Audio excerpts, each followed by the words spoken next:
All right, we got ourselves a Diamond League in the books. Zurich is finished. This caps off the first Diamond League after the World Championships. This formerly used to be the Diamond League final, but we still have a lot more to go between Brussels. China is this weekend. We also have the Eugene Prefontaine Diamond League final going down in a couple weeks as well. But this turned out to be maybe a little bit of a step back. A lot of athletes just coming over from Budapest and, not the top performances, but we still saw some great quality. Women's 100-meter dash, now we didn't have the huge matchup we were looking for. We did see Sha'Carri Richardson get the win in 10.88 seconds. We also saw in second place Natasha Morrison and Elaine Thompson-Herah tie with 11 seconds flat. Now, what does this mean for these athletes, right? Sha'Carri Richardson, she is showing extreme consistency through in and throughout. From the top of the season, I think she actually might be undefeated when we're talking about 100 meters at the Diamond Leagues this year. From Doha to Poland and of course just now in Zurich, right? She has really been showing herself. She's been really coming to her own and really putting an amazing performances down across the board. 10.88 seconds just a couple days after anchoring the 4x1 to a championship record. Listen, Sha'Carri Richardson is here to stay and she is going to be even faster, I think, next year. Definitely amazing performance, but second place, again, Natasha Morrison, she's already run sub 11 this year, but I really loved Elaine Thompson-Herah. For her to get a season's best, I think her best was 11.08 prior to this race from Jamaican Championships. She's really getting back into the groove of things. We spoke to her after the race and she said that she didn't necessarily change her coach, but she's now working with both her husband and her new coach as well. Only they're gonna make plans and changes for preparation for your future, and I think having other people coming in and help me to be where I'm at, I think it's a good pleasure to have a team at the gym work. So I'm looking forward for the future to come and what it has in store for me. So I'm just going to stay positive, stay focused and motivated, and just continue the season, not to expect any fast time, but to have a nice season best to close off.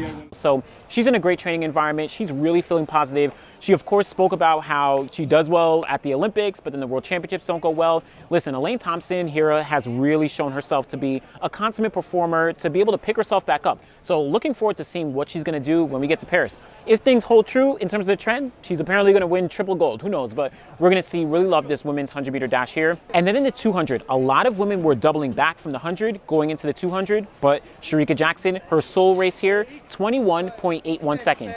Listen, Shericka Jackson just dominates the 200-meter dash, right? She is the one who's going to always be winning the race when she's in it. I think she's undefeated in 200s this year. She ran that race in, Monaco, and she finished first place in 21.85, said that she was doing so much training.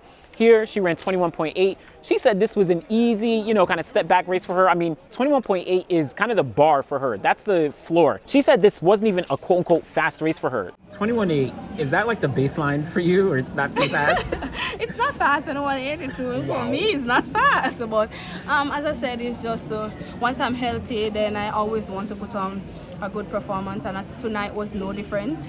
I'm healthy, I have 2 more races to go, so it's just to go back, get some rest, trying to recover from this flu or whatever it is. So I mean, if 21.8 is the floor for Shericka Jackson, listen, she has a lot more to go. And she has also spoken about how she has one other time written down. She had that 21.40 written down, didn't get it in Budapest, but she had another crazy fast time. She has a couple races to go. So we're going to see what actually pans out as we get through the rest of the season. Additionally, behind her, Daryl Nita getting second place in 22.25 seconds.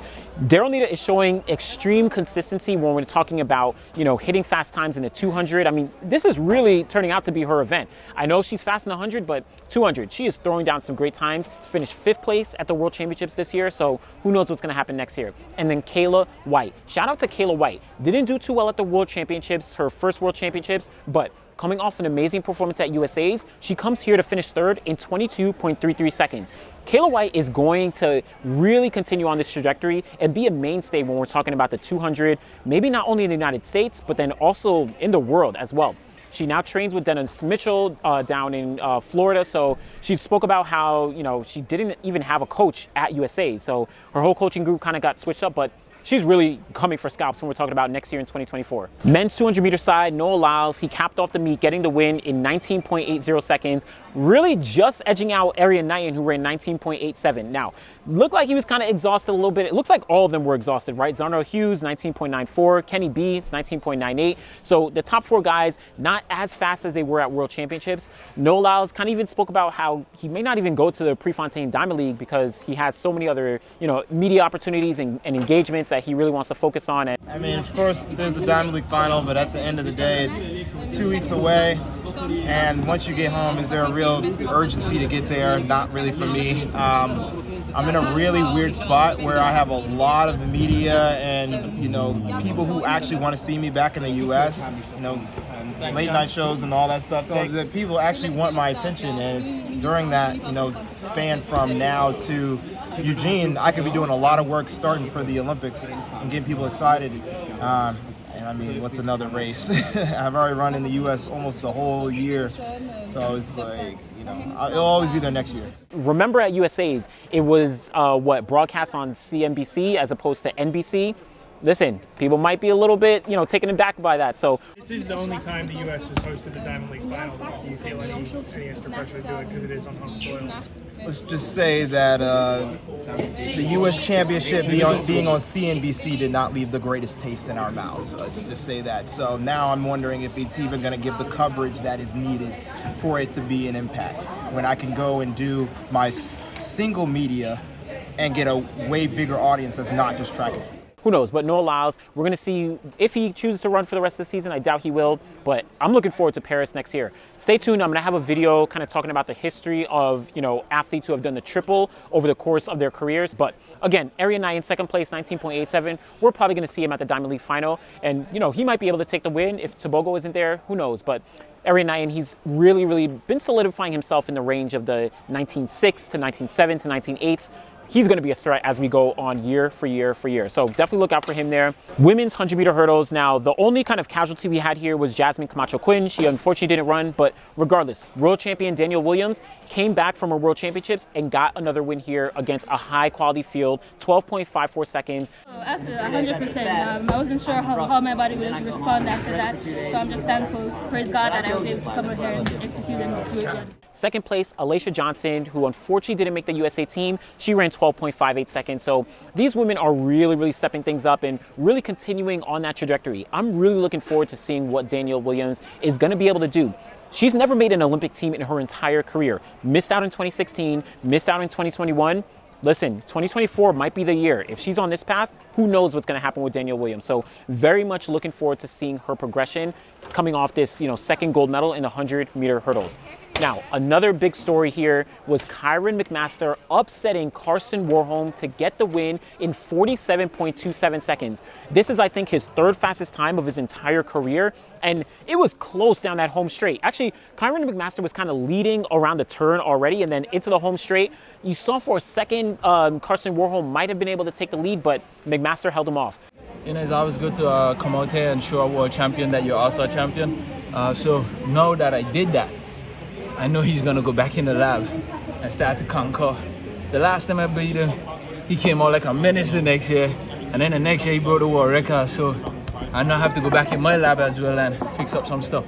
This, I think, is the first win that McMaster has had over Warholm since 2018. Think back to that season when we saw Samba running sub 47, right? Carson Warholm was just coming into his own. He was 2017 world champion, but he had never even broken 48 seconds, I don't think, at that point. And then, of course, Kyron McMaster was in there as well. This is a huge performance for McMaster to kind of continue on with the legendary season that he's been having. He still has a couple more races to go, so we're going to see him, definitely at the Diamond League final. I really love Kyron McMaster and everything that he's been able to do. Low-key, that might have been my favorite performance, at the World Championships. Him getting that silver medal after overcoming so much adversity. So huge shout outs to McMaster getting the win here in Zurich. Also, on the women's triple jump side, listen, Yulimar Rojas, she really shut things down. Remember, at the Budapest World Championships, she only won on her final jump. That sixth and final jump is when she jumped over 15 meters to get the gold medal. Here, she shut things down early. 15 meters on her first jump in the pit to take the lead and never relinquish the lead. She managed to jump 15.15 meters later on in the series, and then on her final jump, she also jumped 15.15 meters to just solidify the win. Listen, Yulimar Rojas is the GOAT of the women's triple jump. She has, 4 consecutive world championship titles, 5 consecutive global titles, adding in the Olympic gold. So Yulimar Rojas, loving her performances here and loving her consistency and ability to just be at the top nonstop, right? So for the most part, that was the Zurich Diamond League. Again, no crazy kind of performances across the board. Athletes just coming back off the Budapest World Championships that we were all just at, a couple days before. But let me know what your favorite performance from the Zurich Diamond League was. And also, what are you looking forward to? Again, we have China coming up just in a couple days this weekend, and then Brussels is going to be in a couple days as well. And then, of course, the Diamond League final in Eugene. So definitely let me know what you're looking forward to at those meets, and thanks for watching.